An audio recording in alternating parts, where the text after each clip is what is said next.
Eminencia Reverendísima Cardinal Carlos Osoro, Eminencia Cardinal Porras de Mérida en Venezuela, excelentísimos señores obispos, sacerdotes concelebrantes, excelentísimas autoridades, excelentísimos señores embajadores, miembros del cuerpo diplomático acreditado en España, queridos hermanos en Cristo. La proximidad de la fiesta de San Pedro y San Pablo, el 29 de julio, nos recuerda a los cristianos el deber de orar por el Papa. Como representante del Santo Padre en España, les saludo con afecto y les agradezco muy vivamente su apreciada presencia que manifiesta la veneración que dedican a su santidad el Papa Francisco. Los textos de la Divina Palabra que hemos escuchado nos invitan a una reflexión sobre la manera de comportarse que ha de observar el cristiano ante la dificultad y contradicción por el Evangelio. Nuestro Señor nos exhorta a no tener miedo, a confiar y a ser valientes en nuestra confesión de fe. Para enseñarnos a mantener estas tres actitudes, el Señor pone a nuestra consideración la acción de la providencia divina en la creación, que desafía el miedo a perder la vida e invita a la confianza. Y en segundo lugar, la consideración de la esperanza escatológica. Esto es el juicio último al que estamos abocados y en el que cada uno es confrontado en relación a la fidelidad a Cristo mismo. Puestos en esta perspectiva de esperanza escatológica, el Señor nos anima a la valentía para hacer la voluntad divina en nuestras vidas y proclamar abiertamente y confesar el nombre de Jesús. Pues como dice Pedro, Él es la piedra angular y no hay salvación en ningún otro, pues bajo el cielo no se ha dado a los hombres otro nombre que el que debamos salvarnos. Primero, no tener miedo. Al pedir a los suyos, no tengáis miedo, el Señor nos previene y fortalece ante la contradicción que su mensaje de salvación puede despertar en todo tiempo y momento, hasta llegar incluso a la persecución por parte de un mundo que se obstina a su luz y a su verdad. A lo largo de la vida, pues, estamos abogados a elegir de forma fiel y coherente, con el profundo conocimiento de que Dios es providente y cuida de nosotros. Nada ocurre sin que Él lo disponga. Él se ocupa de toda la creación, incluidas las criaturas más pequeñas. Ni un gorrión cae al suelo sin que lo disponga vuestro Padre. Por eso vosotros no tengáis miedo, valéis más vosotros que muchos gorriones. De la actuación de la providencia, de la seguridad de ese cuidado que Dios dispensa, brota la segunda actitud que cabe subrayar, o sea, la confianza. De confianza nos habla la experiencia y actitud del profeta Jeremías en la primera lectura, propuesto como ejemplo. En el momento mismo de su vocación, el Señor ya le había anunciado las luchas que tendría que soportar, pues su fidelidad provocaría una maquinación tramada contra él. El aviso del Señor confiere al profeta una confianza inquebrantable en la ayuda del Señor. El profeta será especialmente probado y sufrirá todo solo, humanamente solo. Sufrirá la oposición sin contar con el apoyo de su familia, pues deberá ser célibe, ni siquiera de la amistad. Muchas veces el mismo Jeremías describe con todo detalle los sufrimientos que le ocasionan sus enemigos. Es humanamente normal que Jeremías se viera invadido por el desaliento, el desánimo. Sin embargo, a pesar de sentir el tirón, el desgarro interior y la contradicción, él no deja de decir lo que tiene que proclamar de parte del Señor, aunque no le guste, aunque vea claramente la mala acogida y las consecuencias que revierten contra él.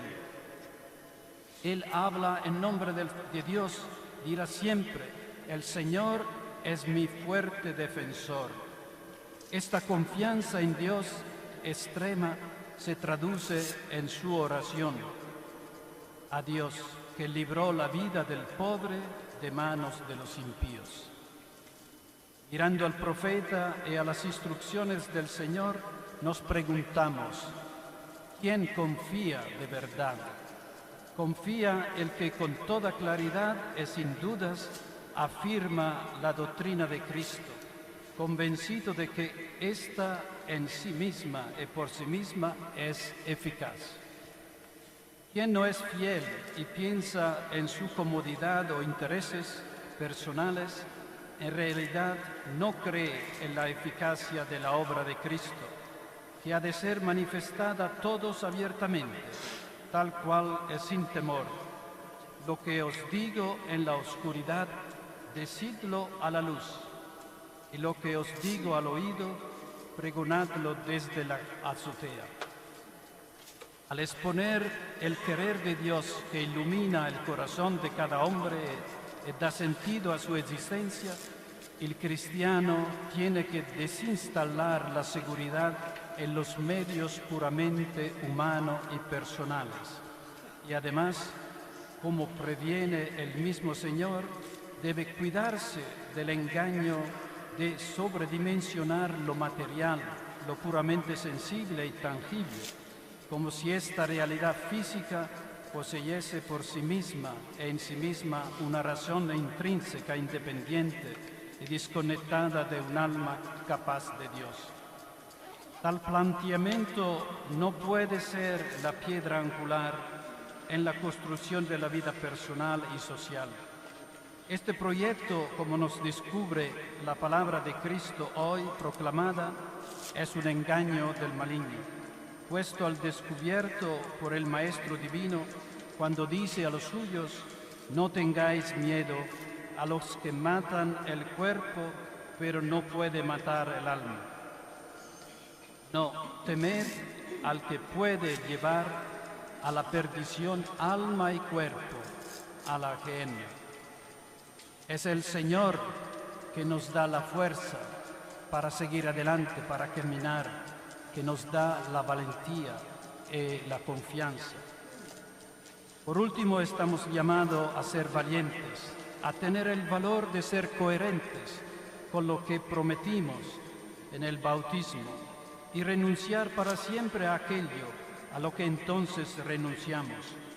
Por la confirmación, el cristiano recuerda que es preciso no perder ocasión de profesar la fe en cualquiera de nuestros ambientes y circunstancias de la vida, ser testigos de nuestra fe en el mundo, en la sociedad.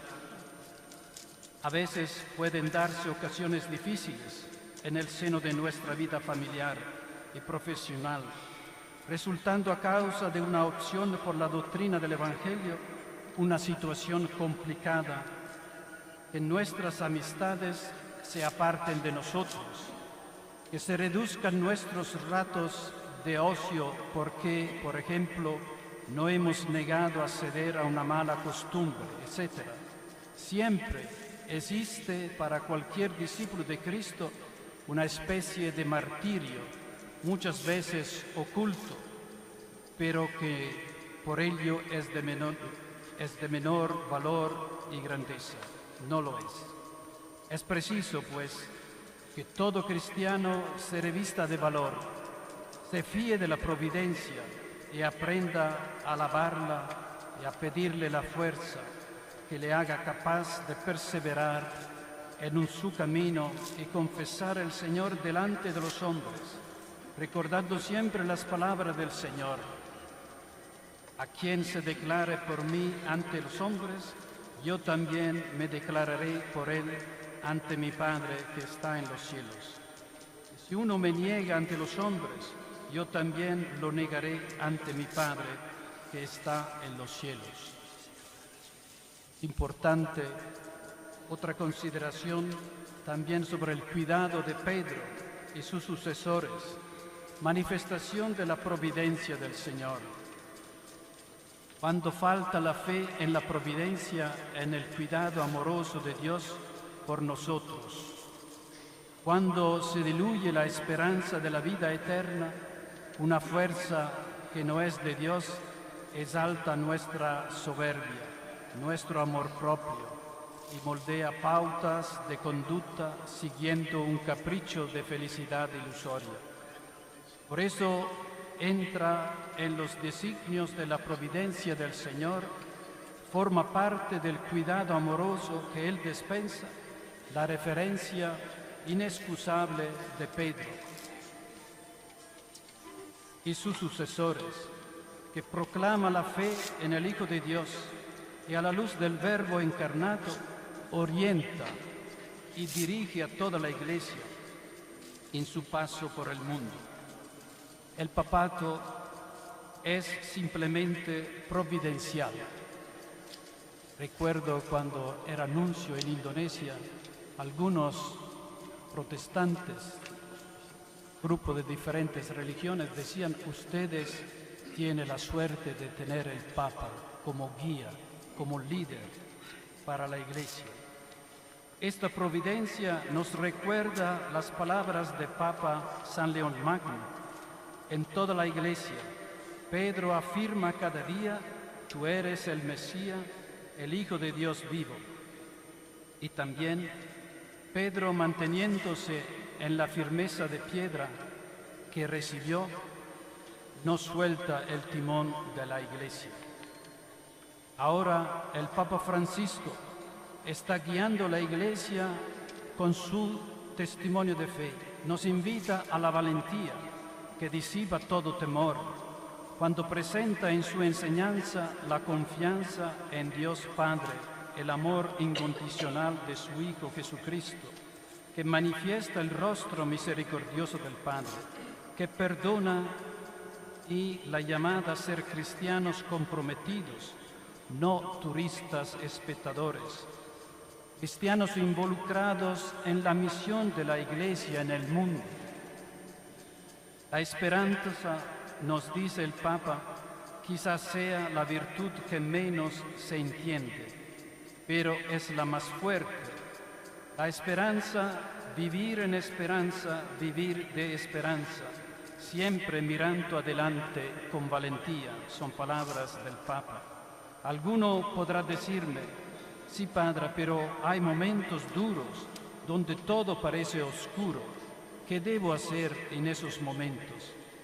Agárrate a la cuerda y amárrate. Debemos hacernos esta pregunta: ¿cómo soy yo? ¿Cómo es mi vida de fe? ¿Es una vida de horizontes, de esperanza, de valentía, de ir adelante? ¿O es una vida tibia que ni siquiera es capaz de soportar los malos tiempos? Que el Señor nos dé la gracia para superar nuestro egoísmo, porque los cristianos cerrados, los cristianos estacionados son egoístas. Se miran solo a sí mismos, no saben levantar la cabeza para mirarlo a Él. Que el Señor nos dé esta gracia, dice el Papa Francisco. Sí, que el Señor nos dé esta gracia y con la ayuda de la Santa Madre de Dios, como dice también el Papa Francisco, podamos aprender a vivir con responsabilidad, a tender cada vez más hacia lo alto.